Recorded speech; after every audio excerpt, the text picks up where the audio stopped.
current tension and forthcoming clash between the two powerhouses of the global economy, China and the US, and what are our outlooks on the situation. Hi, my name is Paul from Arrow Capital Holding. We're back with another quick insight update on what might happen between these two colossal countries that is currently under friction with each other over the past months. Firstly, we have to analyze the situation between the two nations prior to the crisis of the COVID-19 virus. As most would know, China has been in immense acceleration mode for the past 3 decades. In the past 30 years' time, the Chinese GDP has seen an average of 10% per annum.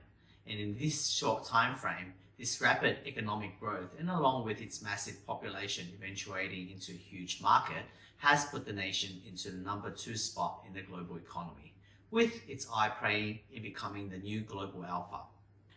By the last decades, almost all economists have predicted that China would actually overtake the US as the number 1 economy in the world. Now, since Donald Trump's presidency, America has taken a lot of precautionary actions and watching closely at China's every move, constantly formulating tactics to decelerate China's threats and maintain its big brother status.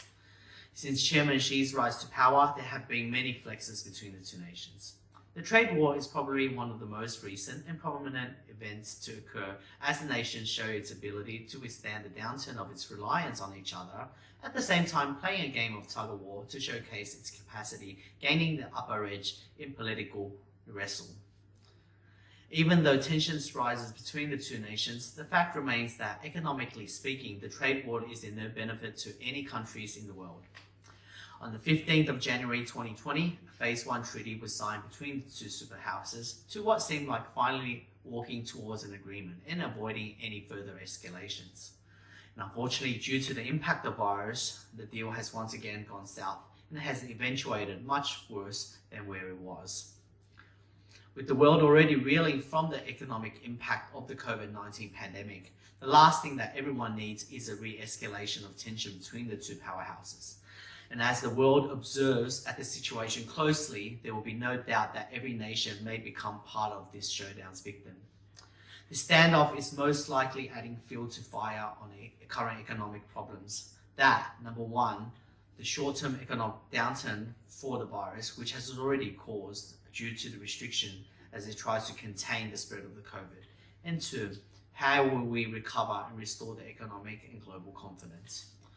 So as countries that are perceived world leaders, both China and the US should hold up its respectable position as such and fulfill its duties in aiding the recovery of the world before the selfish rivalry for political gains, much like the numerous temporary treaties that has been signed throughout historical feuds and war.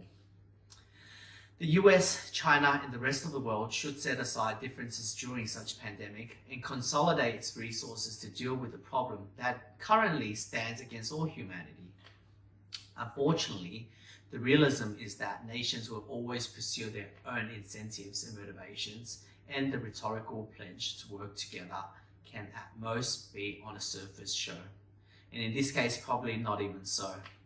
So then, what are the outlooks of the events and what are the collaterals?